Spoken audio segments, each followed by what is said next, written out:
In this podcast episode, Mel Robbins focuses on 5 powerful questions designed to help you pause amid life's chaos, reflect on your current state, realign with your joy, and slowly reclaim your life from the overwhelming demands that drain your energy and spirit. Robbins opens with an acknowledgement of how life can become relentlessly overwhelming. Work, family responsibilities, errands, and endless to-dos rob many of us not only of time, but also of joy and true self-connection.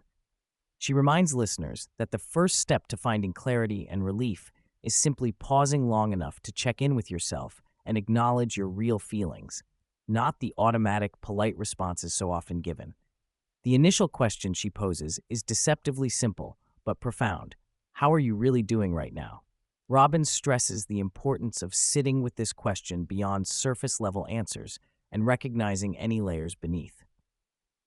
Whether you feel content or overwhelmed, anxious or peaceful, naming these feelings aloud creates space outside your head and emotions, makes the invisible visible, and mitigates the sense of isolation that often accompanies stress. Drawing on clinical psychological insights, Robbins emphasizes that many struggles improve simply when they are articulated, reiterating that you don't have to fix anything immediately, just tell yourself the truth and honor your experience. Robbins shares how this exercise has helped her find contentment in recent months after committing to slowing down work travel and making room for rest and connection. This personal anecdote grounds the question in real life and encourages you to find your own place of truth, regardless of where you currently stand emotionally. The second question shifts the focus outward toward relationships. Who is someone you've spent time with recently, or someone you wish you had? Robbins highlights that relationships deeply influence our happiness and health, far more than achievements or possessions. By reflecting on who you have connected with or who you've been neglecting, you begin to uncover the social fabric that supports your emotional well-being. Robbins shares a touching and humorous family story about reuniting her 2 brothers' Australian Shepherd dogs in Vermont after years apart, demonstrating that often the simplest, smallest interactions are the most meaningful. The story illustrates how prioritizing connection doesn't require elaborate vacations or grand gestures, but intentional time together, even if for just a few minutes over the phone. She urges listeners not to wait passively for invitations or perfect timing, but take initiative to reach out and make plans for connection.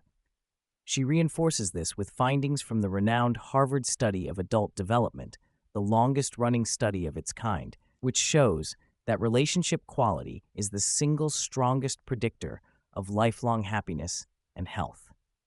This makes the question not just a good reflection, but an imperative. Relationships deserve priority, and small efforts to restore or deepen them can radically improve life satisfaction. Robbins then invites listeners to reflect on joy with the third question. What's something you've done recently that brought you joy, and how can you do more of it? She contextualizes joy as a lifeline, especially crucial during periods of burnout or emotional difficulty. Joy doesn't have to be grand or all-encompassing, but can come from the ordinary, everyday moments that nurture your spirit. She recounts a joyful evening with her adult children playing Harry Potter Monopoly, sharing laughter and fun through simple, playful connection.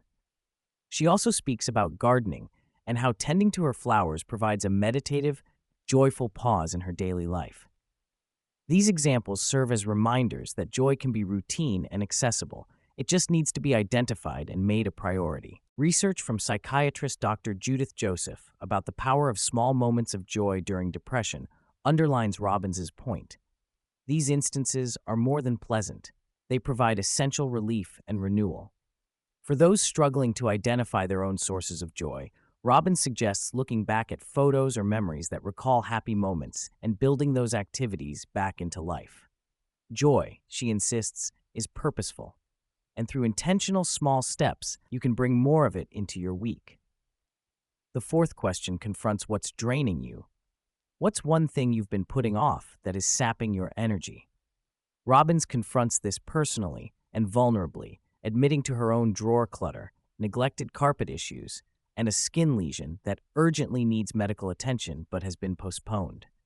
These seemingly minor but nagging tasks weigh on the mind and spirit far more than their actual time commitment suggests. Drawing inspiration from a TikTok account called How Long Does It Actually Take, she highlights how many delayed errands or chores require mere minutes to complete, yet their mental burden can drain significant energy. This question encourages you to pick one such task today, no matter how small or unpleasant, and just get it done. The resulting sense of freedom and lightness is invaluable and can create momentum toward greater productivity and well-being. Robbins frames this practice as a form of self-care and empowerment, not procrastination or avoidance, but deliberate action to unburden yourself. Acknowledging these things not only clears mental space, but also reverberates positively across other areas of life. Finally, Robbins challenges you to look forward with the fifth question. What's something new you want to try during the week? This question counters the common cycle of waiting for the weekend to have fun, only to end up exhausted or overscheduled. She encourages integrating new, joyful experiences during the work week, whether that's a dance class, cooking class, or any creative or social activity. Using research from Oxford University on how learning new skills alters brain structure, Robbins makes the point that trying new things isn't just enjoyable, but also beneficial for cognitive aging and mental health. She shares her own intention to start a hip-hop dance class despite her self-professed awkwardness and dyslexia with choreography, modeling courage and self-compassion in stepping into the uncomfortable for growth. By incorporating new activities, you create reasons to end your workday, engage socially, and stimulate your brain, all of which contribute to a fuller, more joyful life.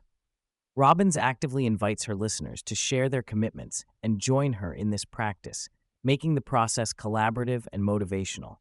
Throughout the episode, Robbins underscores that these 5 questions are tools to excavate inner wisdom, not tests to be passed or perfect answers to be found.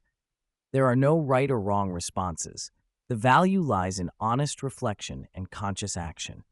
By revisiting the questions over time, you can regain clarity, notice shifts in your feelings, and keep aligning with a life that reflects your true self.